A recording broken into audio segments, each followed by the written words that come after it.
Hello, it's Abraham again. I am going to be doing I feel a little bit warm. Let me take this off.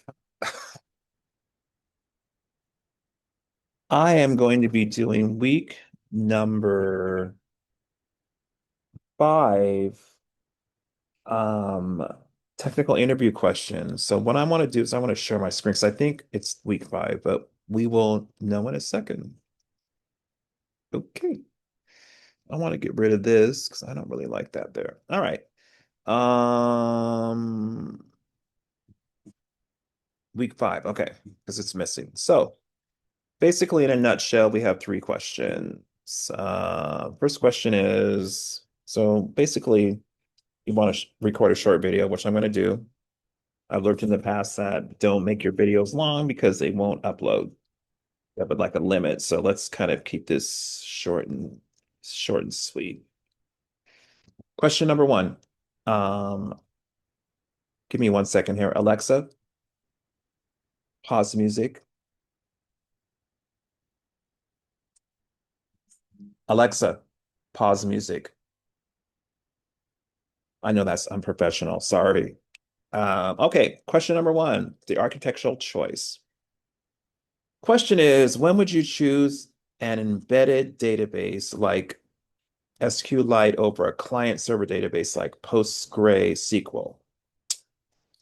Answer would be the choice between SQLite and Postgre. And this is from, I just did some research on AI. The choice between SQLite and PostgreSQL depends on where your application runs and how many users are writing to it simultaneously. The question is, and the answer could be a few other things. When to choose SQLite. There's a zero setup. Development is very easily, and they call it development friction. You don't need to manage the users, and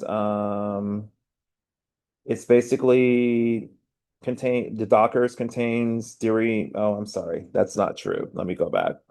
Um, One of the reasons, so skip that last one.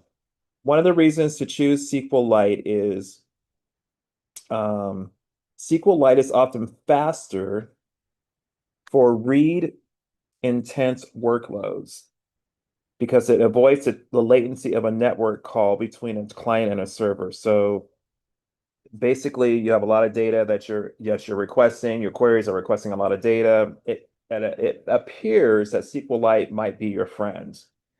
One more thing to remember, and this is another bullet point, is testing and prototyping. It is excellent for automated testing because it can run I, entirely in memory, making tests run much faster than they would against a full server instance.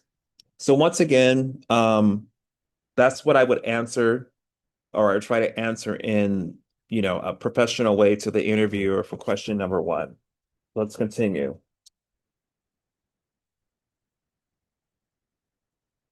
Question number 2 is a selective query planner. Why would the post-SQL query planner choose a sequential scan even if a B tree index exists on that column? So the answer to this is because of the enormousity of it. Does that even make sense? I don't know if that's even a word. Um, Basically, there's a couple of bullet points. Low selectivity, high result set. If the query returns a large portion of the table, typically more than 5 to 10% of the total rows, the planner often switches to a sequential scan. Sequential scan is basically, you go from head to toe. This, and this, and this, and this. So it can be many and many, many, many, many, many rows of data going through the process. Um, One of the things, once again, the question is why would the post-SQL query planner choose a SQL scan even if a B tree index exists on that? One of the things that I did find out is that small table size. If a table is very small, meaning if a table that's named under a database has very small amounts of data, um, it is more efficient to simply load the whole table to memory rather than incurring the overhead of searching an index structure, which that means in layman's terms or simple terms that you're putting out command, your queries are actually asking for more updates or more data in different queries other than the first one that you put it as. I think that makes sense.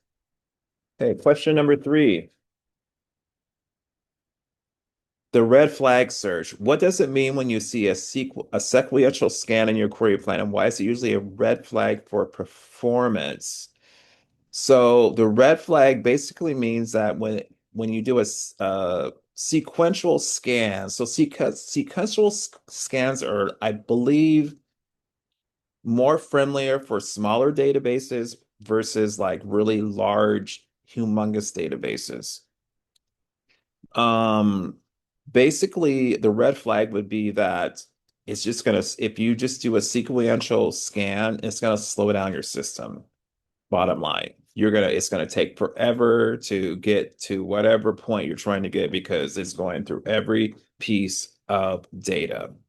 So, that is basically a red flag if you choose to go that route. If you have a very large database full of, I mean, depending on whatever the database is even about, if it's a utilities database for the city of Seattle, or if it's just like a database for your daughter's Girl Scout cookies, you got to just remember that, certain databases that perform certain queries for certain things, may require more um, sequential scans will probably not be their best bet. All right. I tried to keep this short and sweet. Once again, this is for interviewer week. I believe this is week number 5. And thank you for your time. I'm going to stop sharing the screen. Okay. And we're going to be launching off.